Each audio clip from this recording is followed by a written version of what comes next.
Halo teman-teman, selamat datang di channel Drawplace. Bersama saya, Alif Angga, sebagai pembicara pada tema kali ini. Oke, mari kita mulai. Jadi, pada tema kali ini kita akan mempelajari suatu konsep matematika, yaitu tabel nilai kebenaran ya teman-teman. Jadi, di sini topik kita akan sangat-sangat bergantung dengan bentuk-bentuk dari penghubung ini ya teman-teman. Jadi kita akan melihat sebentar, di sini ada seenggaknya ada 5 notasi penghubung. Mari kita pahami sedikit demi sedikit. Jadi yang pertama, notasi pertama adalah negasi. Negasi itu dilambangkan seperti ini ya teman-teman. Maknanya adalah nilai yang awal misalkan benar akan dibalik menjadi salah kalau menggunakan negasi, dan juga sebaliknya. Dan selanjutnya adalah konjungsi. Konjungsi itu seperti ini ya teman-teman. Jadi kita akan membuat panah ke atas. Jadi di konjungsi ini akan berguna untuk menunjukkan bahwa hanya nilai yang kedua-duanya benar maka akan dianggap benar. Jadi misalkan B dan juga S atau benar dan salah, maka hasilnya adalah salah. Tetapi kalau misalkan benar dan benar, hasilnya adalah benar. Oke. Selanjutnya yang ketiga adalah disjungsi. Jadi panah ke bawah seperti ini teman-teman. Jadi jika salah satu nilai itu benar, maka akan benar hasilnya. Jadi ini kalau misalkan teman-teman pernah mempelajari mengenai programming, di if statement itu ada seperti ini. Jadi kita sebut sebagai OR. Selanjutnya yang keempat adalah implikasi. Implikasi adalah tunjuk panah ke kanan. Jadi maknanya adalah benar jika kedua nilai itu sama, ataupun nilai yang kedua itu benar. Ini nanti kita akan pelajari ya teman-teman.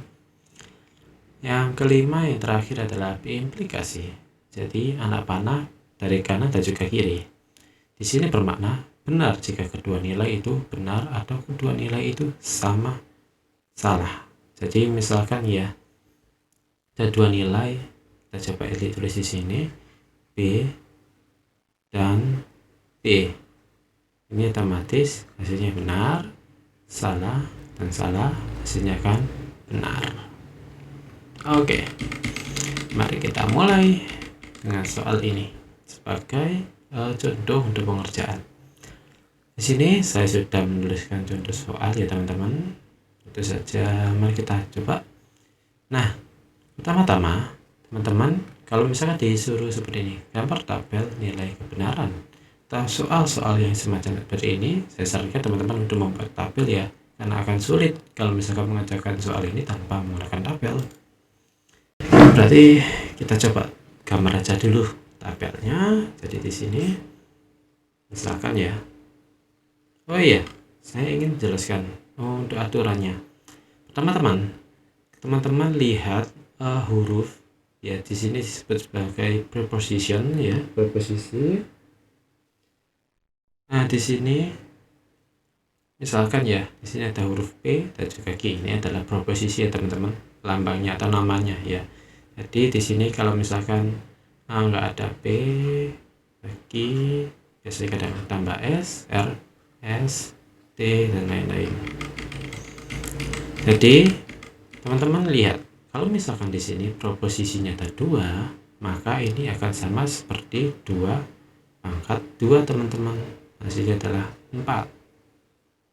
Nah, kalau misalkan di sini proposisinya hanya ada 1, maka akan sama seperti 2 pangkat 1, yaitu 2. Lalu kalau misalkan proposisinya ada 3, ya tentu saja seperti ini, 2 pangkat 3 sama dengan 8.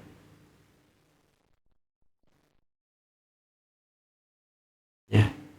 Nah, sekarang kalau kita sudah memahami mengenai ini, nah untuk apa sih pangkat 2 ini? Jadi pangkat 2 ini ditunjukkan untuk membantu kita menuliskan berapa banyak sih kolom yang diperlukan, bukan kolom, baris yang diperlukan untuk tabel ini. Jadi misalkan ini ya, ada 2 preposisi, otomatis kan ada 4 ya teman-teman. maka kita harus membuat tabel yang berisikan 4 baris. Misalkan 1, 2, 3, dan 4. Jadi ini kita berhasil membuat 4 baris. Di sini kita misalkan ya tulis B dan juga Q. Nah, ingat ya, sesuai urutan ya. Jadi mulai P, Q, kalau misalkan ada R, ya kita tuliskan di sini R, S, T, dan lain-lain. Tapi di sini hanya ada 2 preposisi yang dipakai, maka kita cukup tuliskan P dan Q saja. Nah, cara setelah kita berhasil membuat tabel, yaitu selanjutnya kita harus membuat nilai kebenarannya. Misalkan di sini. Kalau misalkan teman-teman sudah berhasil membuat seperti ini, teman-teman langsung isikan tabelnya, yaitu dengan ciri B, S, B, S. B ini adalah maknanya adalah benar, sedangkan S itu maknanya salah. Di sini B juga benar, salah. Nah, ini kita buat sesuai urutannya. Misalkan di sini kan, teman-teman, 2 pangkat 1 otomatis 2 ya. Nah, di sini kita pertama-tama menggunakan 1 ya, teman-teman. 1B, 1S, 1B, 1S. Selanjutnya di sini di P kita mundur ya, mundur kan. Kita harus mulai dari Q ya.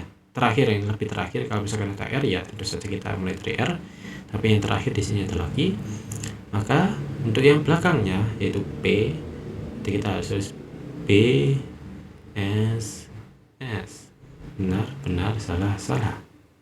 Dan selanjutnya, kalau misalkan di belakang P misalkan ada lagi, sebenarnya nggak ada sih. Jadi misalkan ya, misalkan saja sebagai contoh, maka yang di belakangnya lagi maka menjadi B, B, B, S, S, S. Ini teman-teman. Kalau misalkan ada lagi di belakangnya, jadi teman-teman sesuaikan saja sesuai dengan yang perlu diperlukan, karena di sini kan tidak ada ya Kak ya. Jadi ini sebagai perumpamaan ya teman-teman. Kalau misalkan ada nilai di belakangnya lagi, maka teman-teman tambah aja B, B, B, S, S, S, S 3 kali gitu. Oke, kita lanjut. Nah, setelah kita berhasil membuat tabel yang awal ini, selanjutnya kita buat untuk notasinya. Misalkan proposisi dengan notasi. Di sini kita mulai dari Q ya teman-teman. Q, oke. Selanjutnya adalah B, oke. Nah, di Q notasi ini negasi digunakan untuk membalikkan. Misalkan di sini ya B, otomatis di sini adalah S. Jadi di sini misalkan S, otomatis di sini adalah B. Ini juga, ini juga. Kita balik semua. S, S, B, dan B. Oke. Selanjutnya, setelah kita membuat ini, ya, perlu bertahap ya teman-teman. Jangan langsung mengejarkan apa yang ada di dalam kurung buka ini. Kita harus bertahap. Nah, setelah kita membuat ini, lalu kita mulai masuk ke dalam sini yang ada di kurung buka itu. Notasi Q. Oke. Nah, di sini teman-teman kan sudah lihat ya, konjungsi ini digunakan untuk jika kedua nilai itu benar, maka di sini adalah benar. Ya teman-teman, ini adalah untuk konjungsi. Kalau misalkan di programming language itu seperti dengan and di dalam if statement. Nah, kita lihat. Teman-teman kita lihat di P atau P ini. Nilai pertama di P ini adalah B.